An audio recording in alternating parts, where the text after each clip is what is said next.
Alors, bonsoir tout le monde. Ça me fait plaisir d'être avec vous ici ce soir.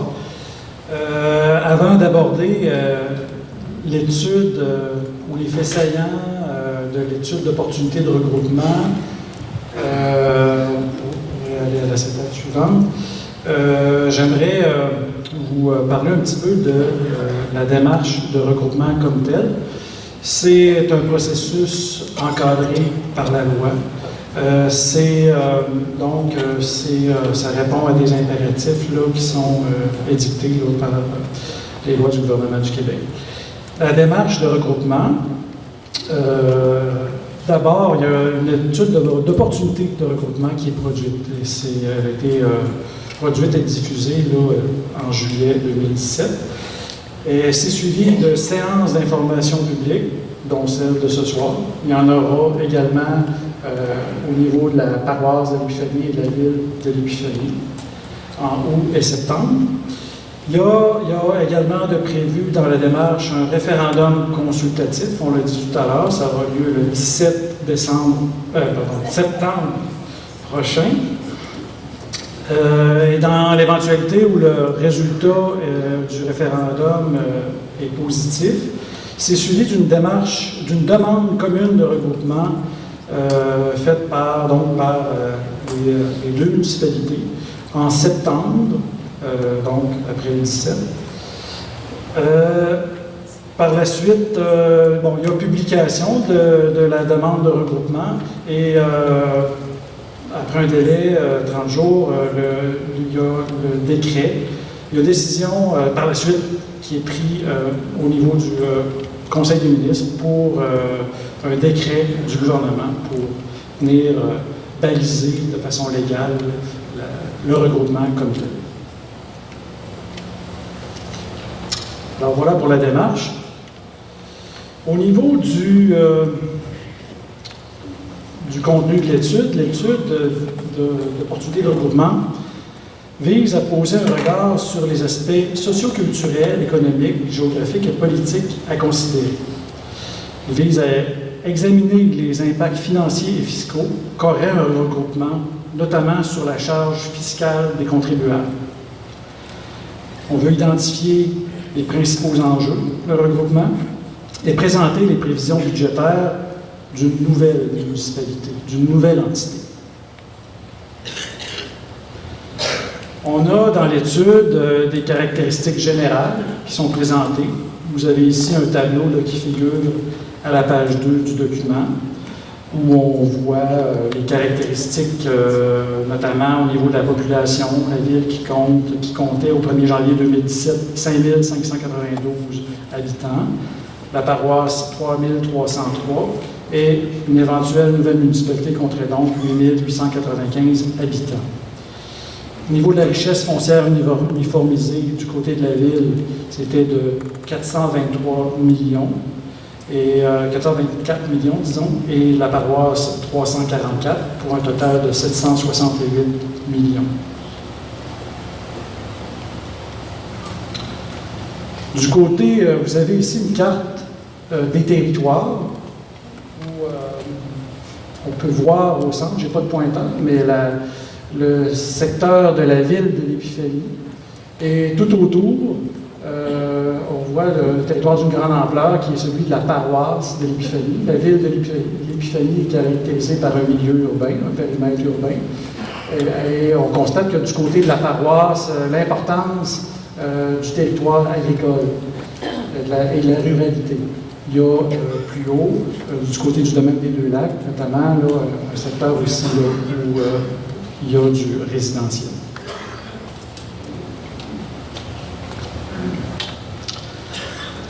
Alors, l'étude d'opportunité aborde différents aspects. Il y a l'aspect socio-culturel, où on parle de la question de la communauté d'appartenance. Ce qu'on entend, ce qu'on peut définir une communauté d'appartenance comme étant un ensemble de citoyens partageant une histoire commune, utilisant les mêmes services publics, bénéficiant des mêmes organismes et participant à des activités communes. À cet égard, il est intéressant de noter que les citoyens des deux municipalités fréquentent la même église, et ça depuis 1855. Les enfants des deux municipalités fréquentent les mêmes écoles primaires. Les deux municipalités possèdent des équipements de loisirs complémentaires et ont conclu des ententes intermunicipales afin de mettre en commun ces équipements. Les institutions bancaires et le bureau de poste situés sur le territoire de la ville desservent également les citoyens de la paroisse. Et la majorité des associations et organismes couvrent les deux territoires municipaux. Par exemple, les clubs de services, les organismes sportifs, maisons de jeunes. Un autre, toujours dans l'aspect socio-culturel, il faut reconnaître la coexistence, comme je le mentionnais tout à l'heure en regardant la carte, la coexistence des communautés rurales et urbaines sur l'ensemble du territoire.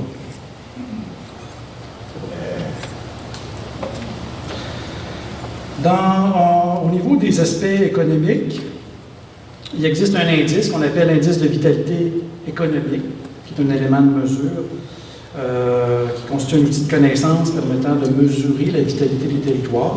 Ce qu'on observe, c'est que les deux indices, les municipalités de la ville et de la paroisse, sont comparables. Donc, une éventuelle nouvelle municipalité aurait un indice là, qui se situerait entre les deux. Donc, pas d'impact à ce niveau-là. On constate qu'il y a une situation géographique exceptionnelle et une reconnaissance à titre de pôle d'attraction des territoires. Il y a un potentiel d'optimisation des espaces à vocation économique existants dans le secteur de la paroisse. Du côté des aspects géographiques, il y a l'aménagement du territoire et l'urbanisme. Du côté de la ville, on a la presque totalité du territoire de la ville qui correspond aux limites de son périmètre d'urbanisation. Le développement urbain du territoire de la ville sera complété à court et moyen terme. Il y a encore un potentiel de 193 nouveaux logements. Du côté de la paroisse, le territoire est occupé à 75 % par la zone agricole permanente. Et il y a un potentiel de développement résidentiel, commercial et industriel. Et il y a un besoin d'infrastructures pour y arriver.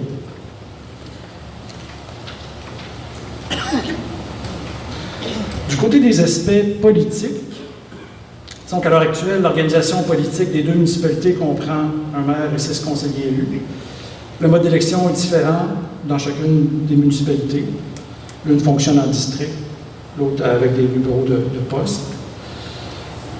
Du côté de la MRC, chaque municipalité a une voix au niveau du conseil des maires.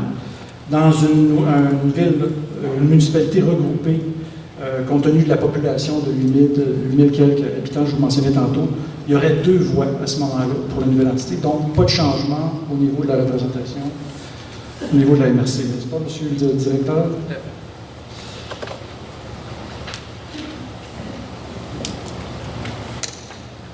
Dans les aspects administratifs, ressources humaines et matérielles, il n'y a pas d'impact. Conformément à la loi, l'article 22 de la loi sur l'organisation des territoires municipaux, les employés conservent leur emploi et leurs avantages. Il y a un potentiel d'optimisation dans une situation de regroupement, un potentiel d'optimisation de l'organisation du travail et d'une utilisation rationnelle des équipements pour éviter les dédoublements. Au niveau toujours dans les aspects administratifs, dans les services municipaux, il y aurait mise en commun et maintien du niveau de service, optimisation de la desserte des services, donc une planification commune et un partage d'expertise, et des infrastructures d'aqueduc et d'égouts à la charge au bénéfice des secteurs desservis. Ça, il n'y a pas de changement. C'est l'utilisateur payeur, donc au niveau de ces services-là.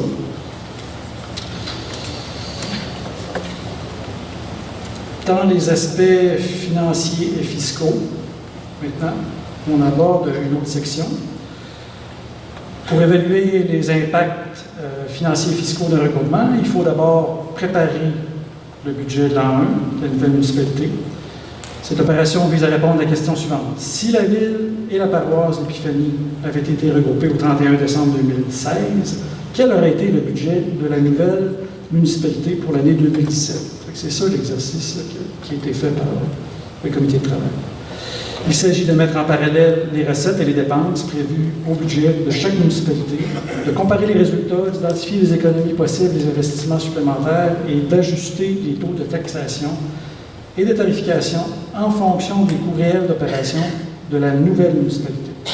Dans la section suivante, je vais vous présenter les résultats de cette démarche, notamment les hypothèses qui ont été retenues par les conseils municipaux pour mesurer les opportunités de regroupement.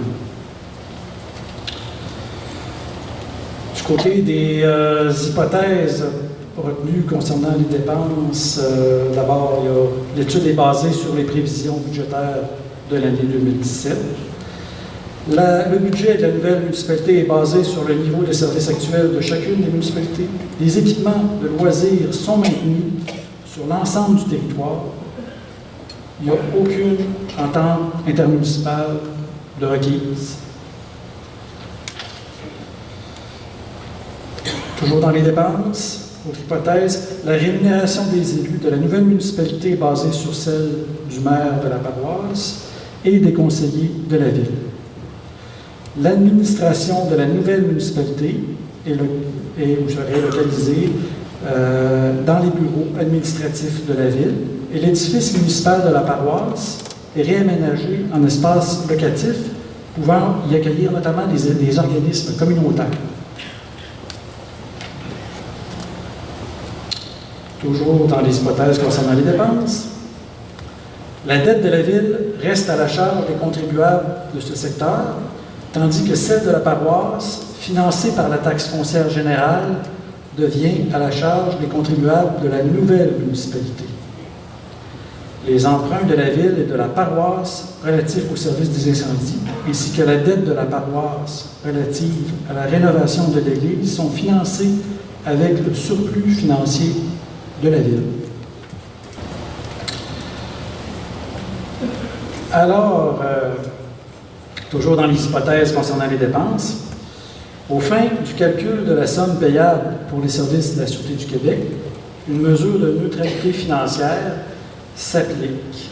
Ainsi, pour une période de 8 ans, les montants payables par la nouvelle municipalité pour les services de la SQ ne pourront être supérieurs à la somme des montants qui auraient été payables par les anciennes municipalités en l'absence de regroupement.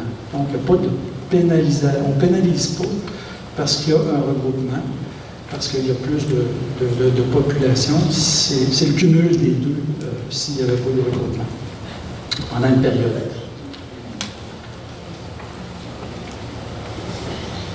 Toujours dans les hypothèses concernant les dépenses, le rôle, disons que l'uniformisation des rôles d'évaluation se fait conformément à l'article 119 de la loi sur l'organisation territoriale municipale. Les rôles d'évaluation foncière sont uniformisés selon la proportion médiane 2017 de la municipalité la plus populeuse. Ce qu'on veut, on tient compte ainsi de l'âge des rôles. Ils sont réajustés pour les ramener sur la même base. Parce que tous les rôles d'évaluation n'ont pas été faits en même temps.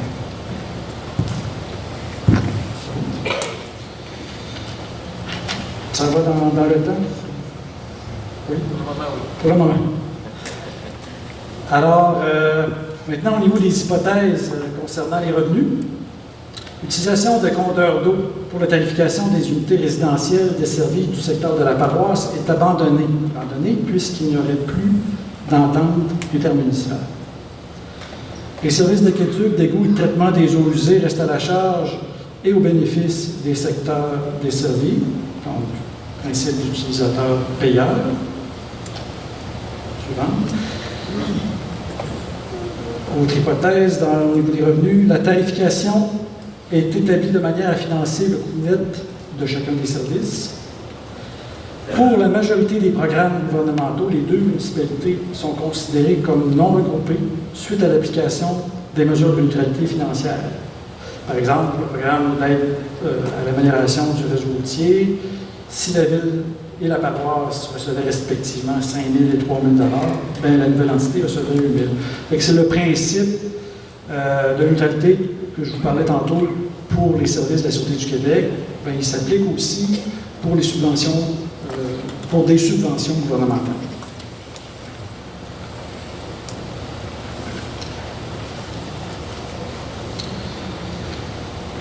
Maintenant, dans les aspects financiers et fiscaux, il y a des économies qui ont été identifiées dans les postes d'administration générale, sécurité publique, transport, hygiène du milieu, aménagement et urbanisme, loisirs et culture, et frais d'intérêt. Alors, il faut considérer que ce sont des économies prudentes, qui ont été établies de façon prudente et conservatrice. En somme, l'économie nette résultant d'un regroupement est estimée à 281 469 $, représentant 2,79 % des sorties de fonds actuelles des deux municipalités. Seules les économies assurées et récurrentes ont été considérées dans l'exercice de régularisation.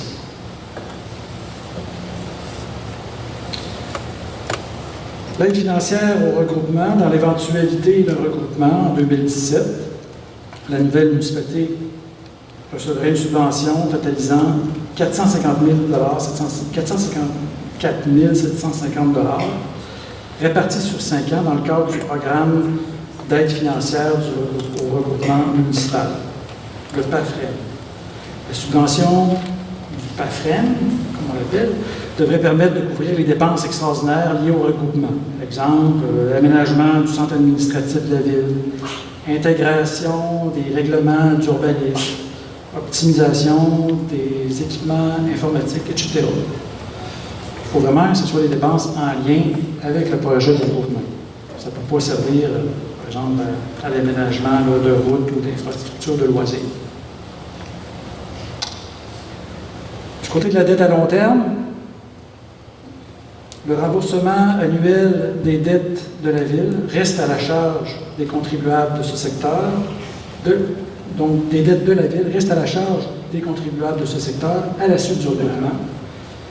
Le remboursement annuel des dettes de la paroisse devient à la charge des contribuables de la nouvelle municipalité à la suite du regroupement, à l'exception des emprunts financés par une tarification de secteur. Au 31 décembre 2016, la dette à la charge de l'ensemble des contribuables de la Ville était de 2,7 millions et celle de la paroisse était de 1,2 million. Ce sujet-là, il sera développé tout à l'heure par les élus.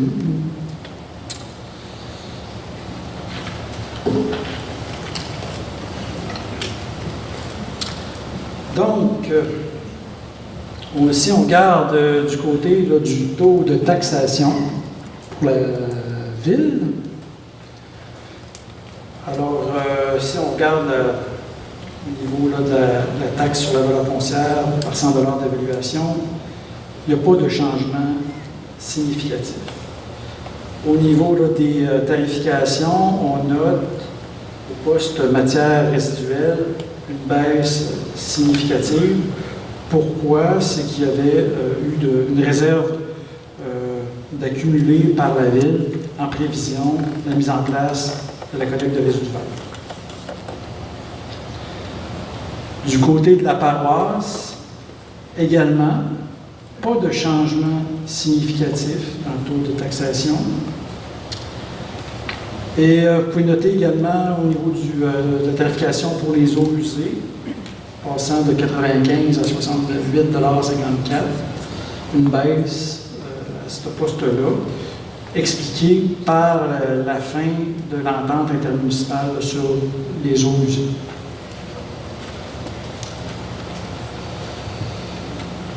L'effet des hypothèses retenues sur le compte de taxes, du côté de la Ville, écoutez, en fonction là, de l'évaluation, on voit que ça varie là, à partir de 100 000 jusqu'à 5 millions, d'une baisse de 3,6 % à 0,3 %.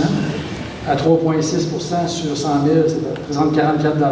Fait que là encore, c'est pas significatif au niveau des changements. Du côté de la paroisse, également, c'est pas considéré comme significatif.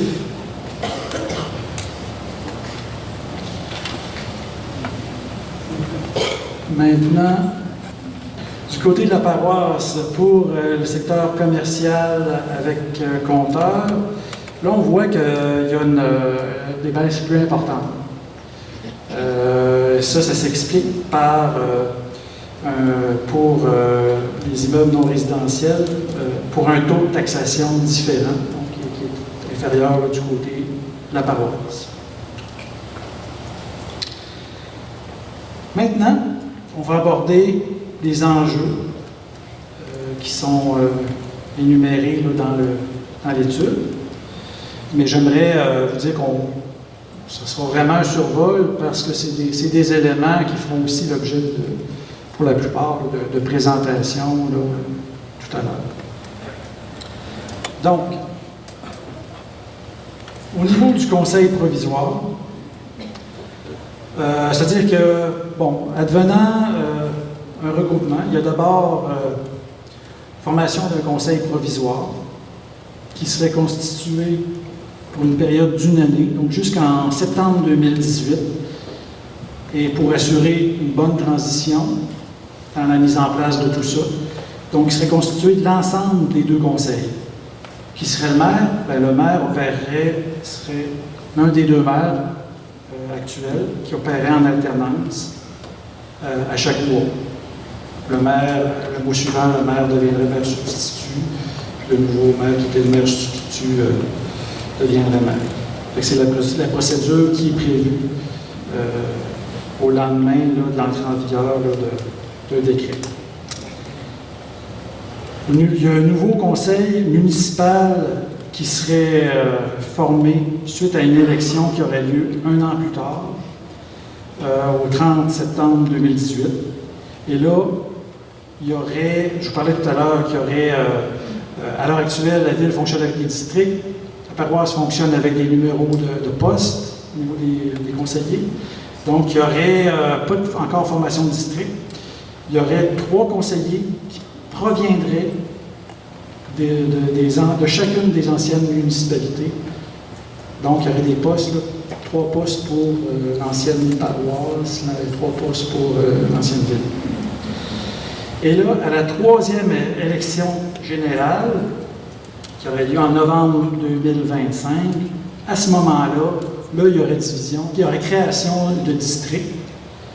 Et ce serait le modèle permanent qui serait mis en place.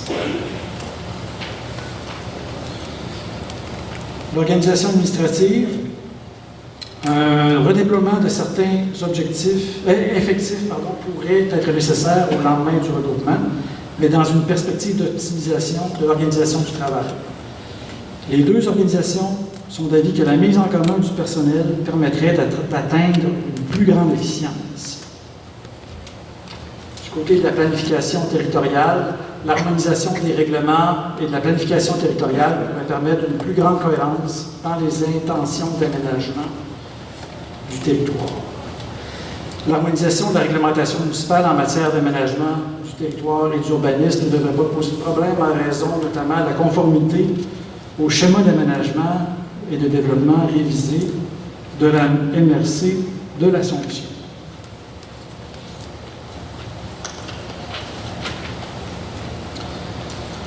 Concernant l'appartenance collective dont je vous parlais un peu plus tôt, nonobstant la présence de communautés rurales et urbaines sur le territoire, il y aurait lieu de croire que celles-ci coexistent au sein d'une même communauté d'appartenance et qu'un regroupement pourrait venir renforcer le tissu social de la collectivité dans son ensemble. Au niveau des bâtiments et équipements municipaux, l'intégration des services en termes de lieux et d'espaces de faciliter l'esprit de collaboration des employés ainsi que l'efficience organisationnelle, une planification commune des besoins pourrait permettre à moyen terme de faire des économies d'échelle non anticipées dans l'étude.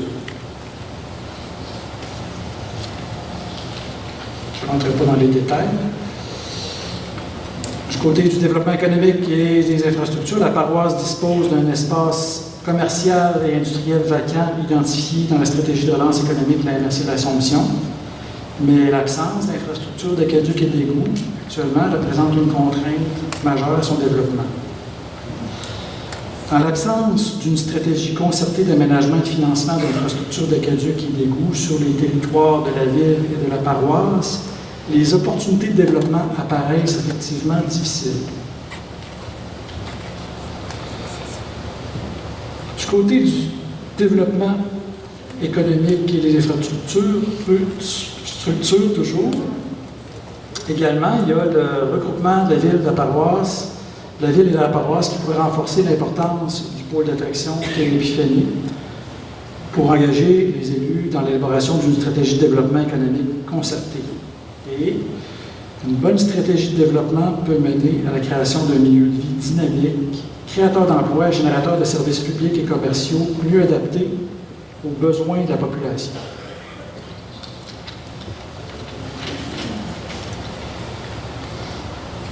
Au niveau des investissements futurs, au lendemain du regroupement, les investissements prévus au plan triennal d'investissement de chacune des municipalités devraient être considérés dans l'élaboration d'un plan commun, de manière à favoriser un développement harmonieux et intégré de la nouvelle entité municipale.